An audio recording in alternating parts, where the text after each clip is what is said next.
If 6 women can complete a work in 3 days and 9 girls can complete the same work in 2 days, then find the time taken to complete the same work by 8 women and 6 girls. So ఇక్కడ ఏమి ఇచ్చారు, 6 women can complete a work in 3 days. So కాబట్టి 3 days and 9 girls can complete the same work in 2 days. 9 girls can complete the same work in 2 days. So same work కాబట్టి ఏం చేయొచ్చు, equal చేయొచ్చు. So ఇప్పుడు ఏమొస్తుంది మనకి, women to girl efficiency ratio వస్తుంది. So చూద్దాం చూడండి, ఇక్కడ 6 3s 18, అలానే ఇక్కడ 9 2s 18 క్యాన్సిల్. సో అప్పుడు ఉమెన్ టు గర్ల్ రేషియో ఏమవుతుంది, 1:1 అవుతుంది. సో ఉమెన్ వచ్చేసరికి 1 పార్ట్, గర్ల్ వచ్చేసరికి 1 పార్ట్. సో మనల్ని ఏమడుతున్నారు, then find the time taken to complete the same work by 8 women and 6 girls. So 8 women and 6 girls work చేస్తే ఎన్ని days పడుతుంది అంటున్నారు. అంటే మన వాల్యూ ఏంటి ఇప్పుడు, డి కనుక్కోవడం. So that is equals to, మనం ఏ వర్క్నైనా ఈక్వల్ చేసుకోవచ్చు. అది 6 women into 3 అయినా వేయచ్చు, లేదా 9 girls into 2 అయినా వేయచ్చు.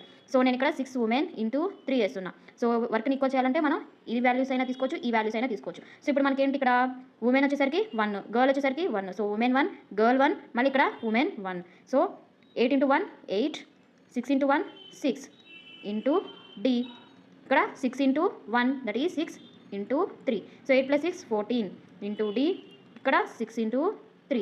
So 2 3s 2 7s. So D value ఏమవుతుంది, 9/7. 3 3s 9 కదా, సో 9/7 డేస్ అవుతుంది. సో ఎన్ని డేస్ పడుతుంది, 9/7 డేస్. Option is a.